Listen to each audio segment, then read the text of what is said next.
وكل سنة وانتم طيبين.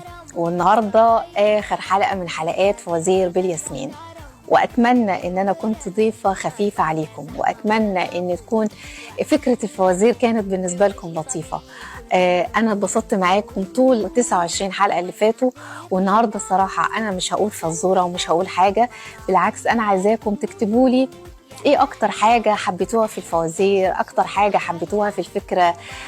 تقولوا لي ايه اكتر معلومة استفدتوا بيها.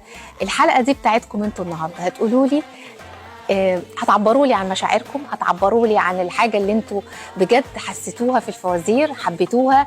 اي كلمة تخطر على بالكم انا هبقى سعيدة بيها جدا كإجابة على الحلقة 30 لفوازير بالياسمين.